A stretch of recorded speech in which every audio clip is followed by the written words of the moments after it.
Now here's where the advantage of a skilled pace car driver comes in, because Johnny Rutherford can lead them around on the access lane, the pit exit lane, and keep them away from the accident scene. You can see him right there in the middle of that onboard camera shot from Eddie Cheever's car as it comes up on the record. You know, the thing about that with Eddie Cheever is that he didn't know that he was going to get tagged in the back. That was a total surprise. And of course, it's ironic, like you said, at the same place he had the accident yesterday. Those replays looked almost exactly, from Eddie's in-car camera, almost exactly like what happened yesterday and today. I think he's tired of that by now, Danny. I don't think he likes turn 1.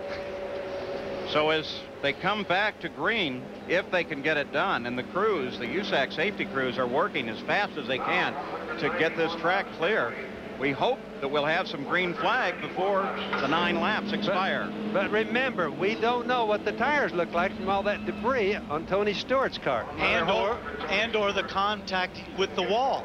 This is that yesterday accident with Hearn. You were talking about that, Danny. That's right. There he goes through turn 3. Hearns goes to go down. Eddie doesn't see him. Boom, contact. Almost exactly the same. He's in the same position. He almost ended up in the exact same spot. Boy, a pretty expensive chunk of wall for these cars. Raining a lot of thousands of dollars there. Well, you can see there is quite a cleanup. A lot of oil dry out on the track to try and clean up the fluids that are there. We assume the report is medically good. If we get any change in that, we will update them for both drivers. 8 laps to go. Buzz Calkins is the leader. When they come back to green, Stewart will be right there for a run to the finish. We'll be back. Sports coverage of the Indy 200 at Walt Disney World. Brought to you by the Walt Disney World Resort in Florida.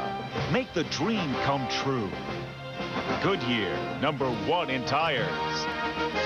Tagamet HB, the most prescribed medication of its kind, is now for heartburn. And Siemens, for leading-edge technologies in electronic and electrical engineering, depend on Siemens precision thinking. Back to the green flag. Calkins chased by Stewart. This is a run to the finish. 7 laps to go. Stewart tries high, lets a noise there, but Calkins is well aware that he's there. They come through turn 1 over some of the oil dry. That's not a problem with the race course. And keep in mind, we still don't know about the tires, about the debris, about whether, for example, Tony's front end is bent. We don't know any of that. So far, it looks like there was no harm to anything. Don't forget, when he ran up through all that debris, he could pick up those little splinter of carbon fiber. He could have a cut tire. Anything that happens the next couple laps. But this is a real shootout between a Menard engine, which is like the Buick, or the Cosworth. Cosworth in the red car. There's a Menard right behind. 5 laps to go now. Calkins still holding on. Buzz Calkins looking at history. Tony Stewart, he recognizes how much is involved as well. Fuel is no longer a problem. Not with that yellow, and let me tell you, they're both going at it. It looked like the Menard had to jump off the restart with that more power, but it looks like Buzz is starting to stretch it out just a hair. In 3rd place, Robbie Buell is still holding off Michele Alboreto. We keep a track on the lead. 4 to go. They flash across the line one more time. Identical speed. Interval remains about the same. 3 to go. Using all the track they can use.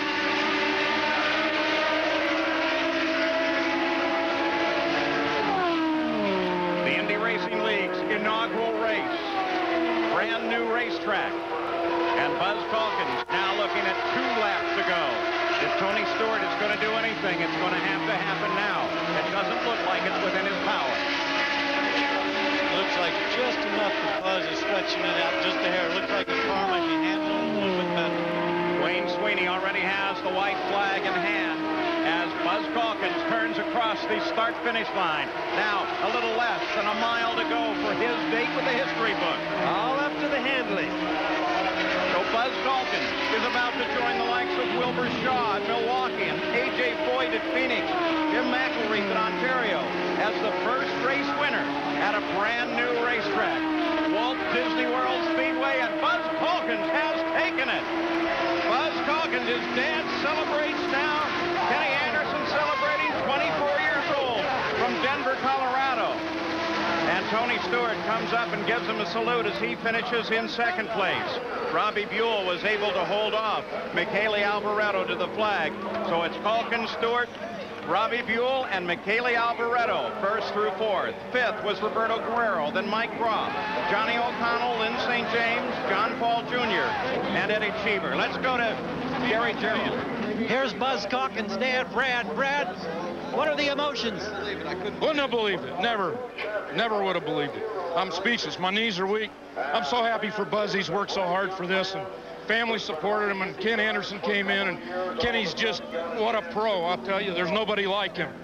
When's the last time he won some kind of a race? Because I know in Indy Lights, he was on the podium twice in third. Top 5 finishes. We had a couple of podiums, and we qualified third at Cleveland. Kenny was bringing the program on, and we knew it was just a matter of time. I don't know. Pinch yourself. It's Disneyland, it's Fantasyland, it's everything wrapped up in one giant red ribbon right now for the Bradley Motorsports team. On the beautiful red number 12 is Buzz Calkins, now waves and acknowledges, though I suspect it'll take some time to truly sink in as to what he has accomplished here as the winner of the very first race in the Indy Racing League and at Walt Disney World Speedway. The final results: Calkins, Stewart, Buell, Alboreto, Guerrero, Mike Groff. That's the top 6. Then Johnny O'Connell, Lynn St. James, John Paul Jr. Those are the cars running at the finish. Eddie Cheever, Scott Sharp, Davey Hamilton, Stan Waddles, Ari Lyondike, Scott Brayton, Stefan Gregoire, Buddy Lazier, Johnny Parsons Jr., Hearn, and Kudrave. And that rounds out the field here. Let's go now as we keep an eye on our winner, and Jack Arute comes right in there. Jack? So Buzz Calkins making his way to his first IndyCar victory lane, the first winner of an Indy Racing League event at the Indy 200 at Walt Disney World, and the crew are trying to take all the paraphernalia out. He's going to stretch out after 200 miles of competition. The Bradley Motorsports efforts. Buzz, we got to get the helmet off because you've got to celebrate. You're the winner of the first Indy 200 at Walt Disney World, and it wasn't an easy one. Right. It wasn't very easy. You had fuel concerns. You had the hot breath of Tony Stewart and a 1-mile oval. What do you think was the turning point for you? Well, basically, I wanted just to get out in the front and try to make as few mistakes as possible. I knew being my first race, I didn't have a lot of experience in wheel, just the overall race strategy. So I wanted to try to take my time and do everything and just not make any mistakes. Let's help him get his helmet off and his balaclava. Now we can see the face, and it's got to be a very important moment for both you and your dad. We talked to your dad, Gary Gerald did, and he was very emotional about this. I'm still emotional. And Mickey's here to give you the congratulations. And what are your impressions of the Indy Racing League right now? I don't know. Right now, I think you can see from the race and from the fans that came out that this series is definitely going. I think it put on a good show today. There's a full field, a lot of competitive cars, so I think we're going to see them for years to come. Okay, you've won the Indy 200 at Walt Disney World. Where are you going to go to now? I'm going to Indy. Let's go back to the tower. Yeah, but as we take a look at that moment that made the difference here, while the verbiage changes a little, this is the one time that you can ask the entire crowd, where are you going? And the answer is going to be Disney World.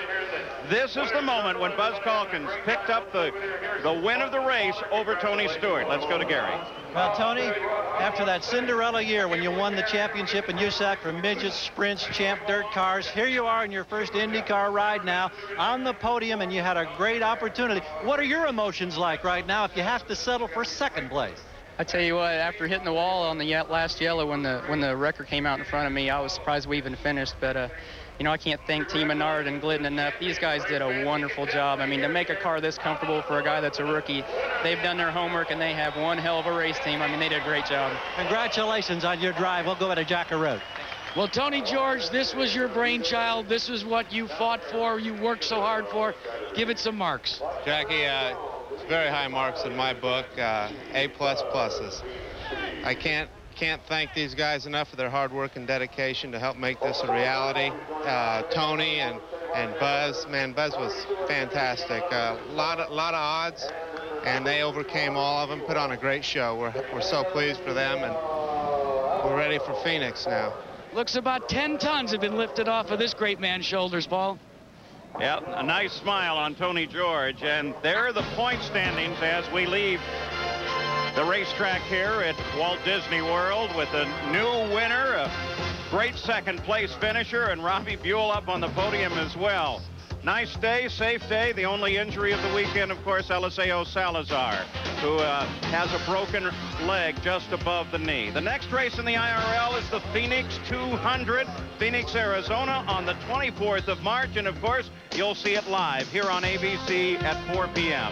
And so, the IRL is underway. I'm Paul Page. We'll see you at the racetracks.